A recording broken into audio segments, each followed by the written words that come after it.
아브라함과 다윗의 자손 예수 그리스도의 계보라. 아브라함이 이삭을 낳고 이삭은 야곱을 낳고 야곱은 유다와 그의 형제들을 낳고 유다는 다말에게서 베레스와 세레를 낳고 베레스는 헤스론을 낳고 헤스론은 람을 낳고 람은 아미나담을 낳고 아미나담은 나손을 낳고 나손은 살몬을 낳고 살몬은 라합에게서 보아스를 낳고 보아스는 루아스에게서 오벳을 낳고 오벳은 이셋을 낳고 이셋은 다윗 왕을 낳으니라. 다윗은 우리아의 아내에게서 솔로몬을 낳고 솔로몬은 르호보암을 낳고 르호보암은 아비야를 낳고 아비야는 아사를 낳고 아사는 여호사밧을 낳고 여호사밧은 요람을 낳고 요람은 우시아를 낳고 우시아는 요담을 낳고 요담은 아하스를 낳고 아하스는 히스기야를 낳고 히스기야는 므낫세를 낳고 므낫세는 아몬을 낳고 아몬은 요시야를 낳고 바벨론으로 사로잡혀 갈 때 요시야는 여고냐와 그의 형제들을 낳으니라. 바벨론으로 사로잡혀간 후에 여고냐는 스알디엘을 낳고 스알디엘은 수룹바벨을 낳고 수룹바벨은 아이웃을 낳고 아이웃은 엘리야김을 낳고 엘리야김은 아소르를 낳고 아소르는 사독을 낳고 사독은 아킴을 낳고 아킴은 엘리웃을 낳고 엘리웃은 엘르아사를 낳고 엘르아사는 mat단을 낳고 mat단은 야곱을 낳고 야곱은 마리아의 남편 요셉을 낳으니 마리아에게서 그리스도라 칭하는 예수가 나시니라. 그런즉 모든 대수가 아브라함부터 다윗까지 연례되어 다윗부터 바벨론으로 사로잡혀 갈 때까지 연례되어 바벨론으로 사로잡혀 간 후부터 그리스도까지 연례되더라. 아멘. 신약성경의 첫 책의 첫 부분을 장식하는 이 계보는 많은 사람들이 단순히 무의미한 이름들의 나열로 받아들여질지도 모르겠습니다. 하지만 오늘 말씀은 예수님의 조상에 대한 역사적 정보를 제공해주는 단순한 계보이기보다는 예수님께서 이스라엘에게 약속된 메시아라는 사실을 가장 잘 입증해 보여주는 하나님의 말씀입니다. 이 계보는 몇 가지 두드러진 특징이 있습니다. 첫 번째로 마태의 계보는 예수 그리스도를 이스라엘의 역사 전체와 긴밀하게 연관시키고 있다는 것입니다. 먼저 계보의 처음 조상은 이스라엘 백성의 시작인 아브라함입니다. 또한 계보의 두 전환점들은 이스라엘 왕조의 시작과 끝이라는 점에서 이스라엘 역사의 중대한 전환점들이 다윗과 바벨론 포로의 사건이라는 것입니다. 그렇다면 이 계보를 마무리하는 예수님은 누구십니까? 당연히 기대되는 이 질문에 대해서 자연스러운 반응은 예수님께서 이스라엘 역사의 새로운 시대를 시작하실 그리스도시라는 대답일 것입니다.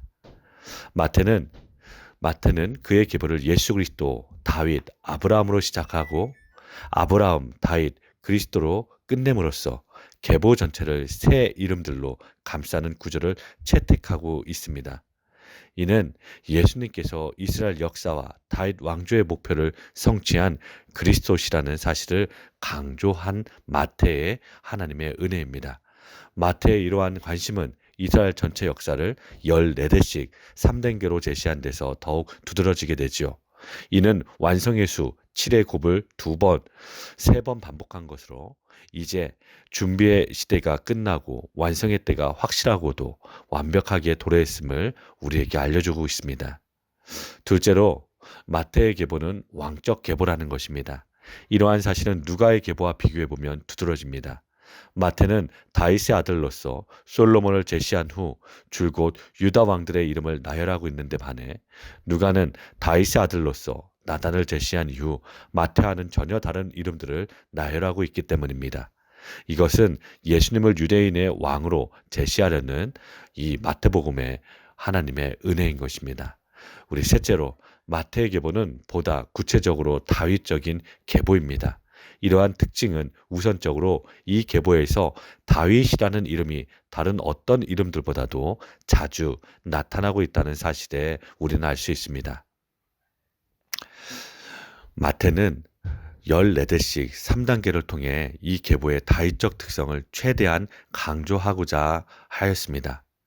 사실 마태의 이러한 관심은 이 계보의 구조에서도 드러나죠. 예수 그리스도, 다윗, 아브라함으로 시작하여 아브라함, 다윗, 그리스도로 끝나는 이 구조는 이 계보에서 가장 중요한 인물이 맨 처음과 맨 끝을 감싸는 예수 그리스도시고 그 다음에는 다윗, 그리고 그 다음에는 아브라함을 보여줍니다. 즉 예수님께서 다윗의 자손이라는 사실은 아브라함의 자손이라는 사실보다 훨씬 더 강조되고 있는 것입니다. 이 정도로 이 계보는 예수님을 다윗의 자손이라고 큰 소리로 선포하고 있다는 것이죠. 우리 또 마지막 넷째, 마태의 계보는 마리아를 제외한 네명의 여인들을 포함하고 있습니다. 그런데 이 여인들은 두 가지 눈에 띄는 공통점들을 갖고 있습니다. 첫째로 이들은 모두 이방인들이었습니다. 다말은 가나안, 라합은 여리고, 룻은 모압 출신이었습니다. 또한 우리아의 아내는 우리아가 햇사람이었다는 점을 감안할 때 햇 여인이었던지 아니면 최소한 햇사람의 아내였다는 것입니다. 이것은 예수님께서 이스라엘뿐 아니라 이방의 혈통과도 연관을 갖고 이 땅에 오셨다는 점과 따라서 그 예수님은 이스라엘뿐 아니라 이방을 위한 그리스도도 되신다는 점을 말해주고 있습니다. 둘째로 이들은 모두 비정상적인 결혼 생활을 하였습니다. 다멀은 시아버지와의 관계를 가졌고 라합은 몸을 파는 여인이었으며 룻은 재혼을 하였고 우리아의 아내는 간음과 또한 재혼을 하였습니다.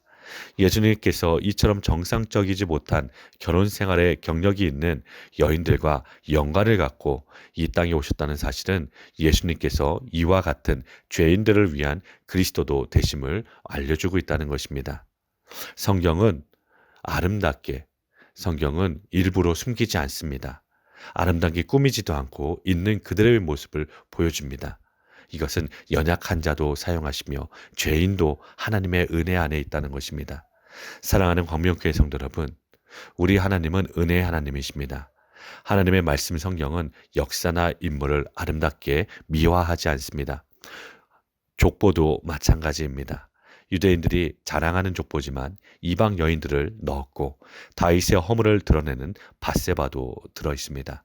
결점과 결격에도 그들을 통해 역사의 물꼬를 트고 그리스도를 보내신 하나님의 은혜에 감사합니다. 이것이 은혜이고 이것이 복음입니다. 오늘 이 은혜의 하나님께서 여러분과 함께 하십니다. 그 하나님을 붙들고 부르짖으며 여러분이 속한 가정과 직장과 학교 그 모든 공동체에서 주님의 은혜로 승리하시길 간절히 기도드립니다.